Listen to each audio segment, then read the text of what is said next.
Hello everyone, and welcome back to the channel.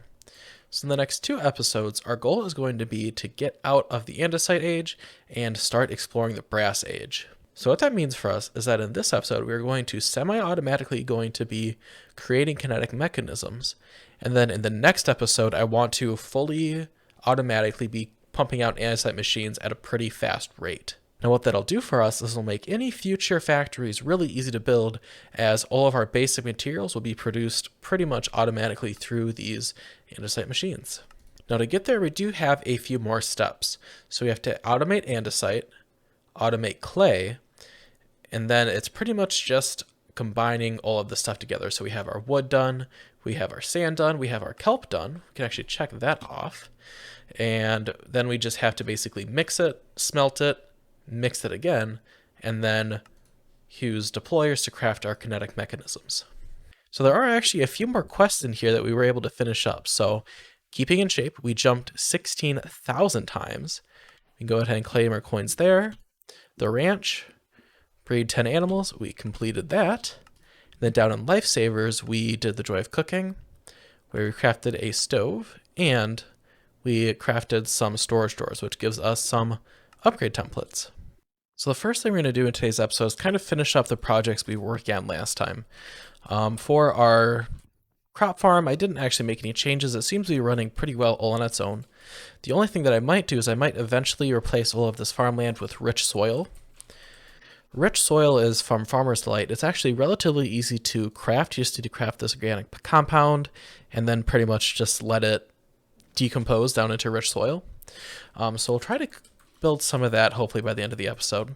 But we also need to build a house to kind of store all of our barrels. So we'll get that going today. And then for the tree farm, I actually did make two small upgrades. The first thing I did is I put a chute underneath the portable storage interface instead of the funnel, because that way it can actually transfer 16 items at a time, and it basically empties this out a lot faster and lets it kind of keep up better with our tree farm. The second thing I did up here is I put some blocks with levers underneath. So what that does for us is as these come by, if I say wanted to craft some oak planks instead of the stripped logs, I could just turn off that funnel with the flick of the lever, and it'll bypass the funnel and go on to the next step where we're storing up some planks. So I'll probably leave this one's flipped for now, because realistically 27 stacks of stripped logs is going to be more than we're ever going to need, and these other two are going to be kind of more important to make sure that we're getting. And then we're also just going to try to build a little sawmill over this area. Okay, so I just found this little wandering trader. I'm just getting ready to start the builds, and I found this guy, and he was selling a globe. So we went ahead and bought the globe. And the reason that excites me is one of our quests in the bulletin board is to give the quest a globe, and then we get 2 gold coins. The reason that really excites me is each gold coin is worth a whole stack of silver coins. And so that'll basically mean that we can buy every single one of these professions right off the bat. And we might actually buy a few trade stations too. And that'll basically allow us to trade away any excess materials we have. So any extra food or mob drops or ores, that we can actually just trade those away. So that'll be super good to have. Thank you for your service.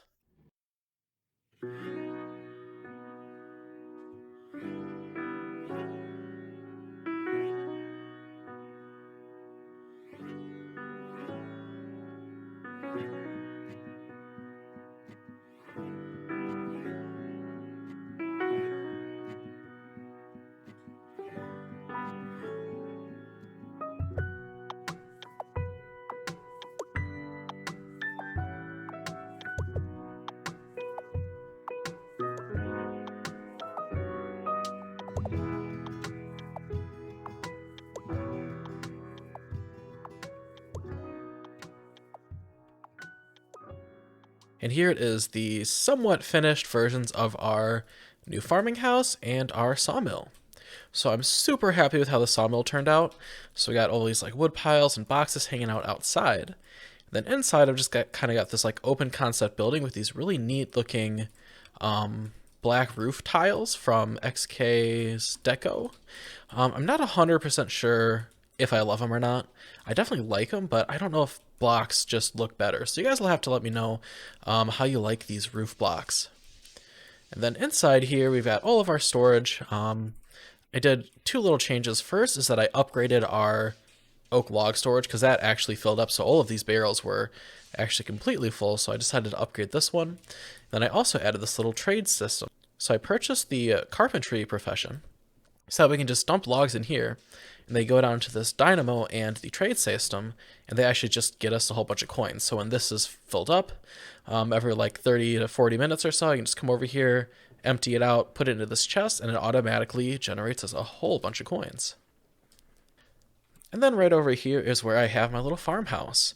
Now, the farmhouse is not quite as finished as the sawmill. The inside basically is, as you can see, pretty bare bones. And this definitely will be upgraded in the future. But out back here is kind of where I did most of the work. I added this little flower patch and a little bamboo field. So this is basically for whenever I want a bunch of these flowers. Oopsie.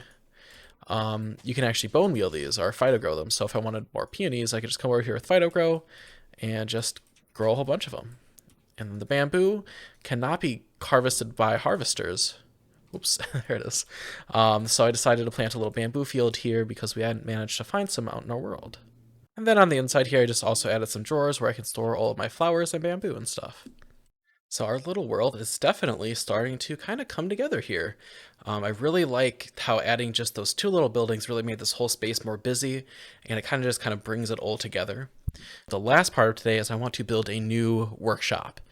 And I'm either going to build it over there by those plains biome or over here in this little valley area. The reason I want to kind of build it out a bit further is because eventually when we get into building train systems, I definitely want a train stop at my workshop. So I think I might actually pick over here because that gives me a ton of room in the back here to kind of expand and build further. The other big thing I really need to do with that workshop is get my inventory situation figured out because pretty much all of these chests are filled to the brim, and so I've just started to kind of dump stuff wherever it has open space. So as you can see, most of these are pretty unorganized, and all the material I've been using to actually build all of our new buildings, I don't even have room to store all of it. So I think the first thing we're going to do when we set up our new workshop is get a new storage system set up, so that way we can actually get better organized, and it will really help us with building and different projects we have going on in the world. So we are now officially moved out of the windmill.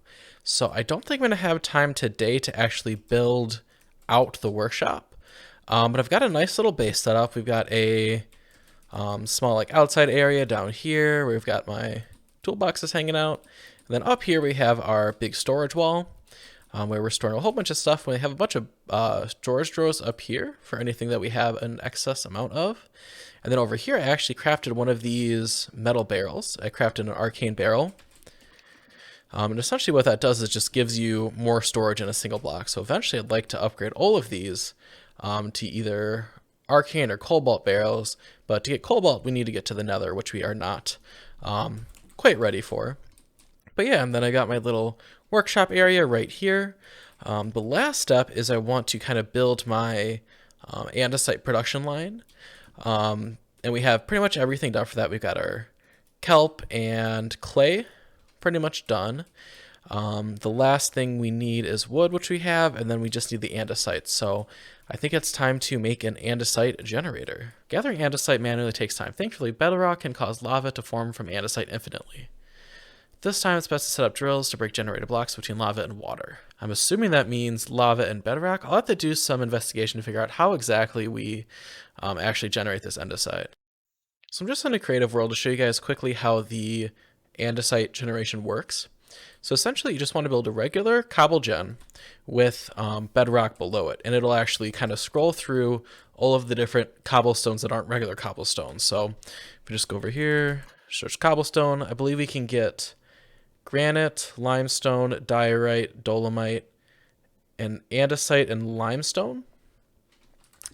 I think that's everything we can get. So not only will we have to mine this, but we'll also have to figure out a way to automatically sort this so that way we're not clogging up our system with all the stuff that we might want for building but don't necessarily need for andesite production. And here are our andesite generator machines. I am super happy with how these little things turned out. We are right under my base. I just built a little elevator to kind of get up and down really quick. And the machines are just running off a single water wheel. That's kind of the only downside to these right now, is that they definitely should be sped up. And eventually I'll do that, but because it's right under my base, these things are going to be kind of just passively getting me andesite. And I think that'll be enough for now. So the way these work is the water wheel runs a mechanical drill and a encased fan. And then we have our cobblestone generator over a piece of bedrock, which gives us the different stones. And the fan blows it into a hopper, which then goes into a chest here where we can collect everything up. And yeah, so I just went ahead and built 4 of these little machines. I'm sure we'll upgrade them in terms of the speed pretty soon here, but these should at least get us through a little bit. And I think we are now finally ready to set up our kinetic mechanism sequenced assembly, because we're pretty much automating everything we need to build the kinetic mechanisms. Alrighty, and here it is, our semi-automatic kinetic mechanism machine. So all we're doing here is we're popping slabs down through this barrel, which we are getting from our automatic tree farm way over there. And then we have these 2 deployers, which have andesite going from these 2 drawers, which right now we're kind of just manually making from our clay and our kelp, which we're automating both of those. Our kelp is down there and our clay is only semi-automated. So we're automating sand with strainers, and then we just kind of feed it through a washing machine to get our clay. And then we just kind of craft up the bricks by hand and also combine it with the andesite by hand, which we are getting down from our little andesite generator. And then we just feed it into these barrels and it makes them automatically. And it looks like we are out of andesite in this one. So all we got to do to fill it back up is just pop it into that barrel and it'll keep building. And then on this last one, we just have to kind of feed it some saws. So it'll slowly use up the durability on those. So we'll just have to make a few saws as we go and fill this up as it runs out. So I'll just kind of feed this up as I need more kinetic mechanisms, and I think it'll work out pretty good for us. So we did a whole lot of work today in terms of just kind of cleaning up some of our projects and getting ready for moving on with a mod pack. So the next episode, we're going to take this little concept of this machine and we're going to fully automate it. So that way we're producing andesite machines fully automatically. And we're not only going to just produce andesite machines, but we're also going to produce the kinetic mechanisms. And we're going to way overproduce on these. So right now, we really don't need too much to get started. But if you look at the uses on these, those get us into the sealed mechanisms. They also get us into the precision mechanisms, which then go into all the different mechanisms. So what we're going to try to do is way overproduce in kinetic mechanisms. So that way we can just kind of pull from this factory that we're going to make in the next episode and never have to set up a kinetic mechanism line again. Oh no. Okay. So as is our tradition, I was coming over here to grab all of our farming buddy cards and buddy beans to end off the episode, and it looks like we are full on some of these drawers.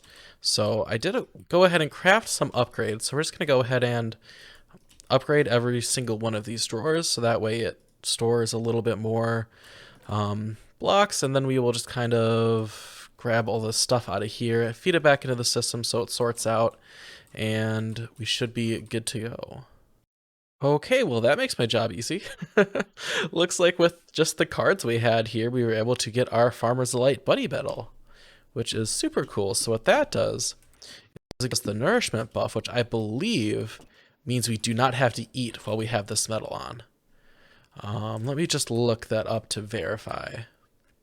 Okay, yeah, so the nourishment buff just essentially means that we don't lose saturation or hunger from running around or jumping or anything. So that means as long as we have this medal equipped, we don't ever have to eat. So I'll hang on to the base set buddy medal, but I think we're going to keep that nourishment on because that's going to really make our lives easy. As for the buddy beans, I think we'll just hang on to them for now. Looks like we eventually will want to craft them down into buddy card packs, because it looks like there are some other stuff that we can do with them. So we'll hang on to them and see what we want to use them for in the future, but let's fill up our wall and see how it looks. Okay, so I guess there are not actually 27 cards in this pack. There's only 19, which, you know what, that works for me, because that means it's a little easier to complete. So yeah, we got our base set pack and our Farmer's Delight pack. What I might try to do is open up some more Farmer's Delight packs and base set packs to see if we can't get all shiny cards, because that would be a pretty cool flex to have all shinies, but we'll see what happens in the next episodes in terms of getting buddy cards. Alright guys, well that was one big episode, at least for me. All this building and getting our new little workshop ready to start building up. Took a lot of work, but man, was it a lot of fun. So I hope you guys enjoyed, and I can't wait to see you guys next time when we build our giant Mega Andesite Machine factory.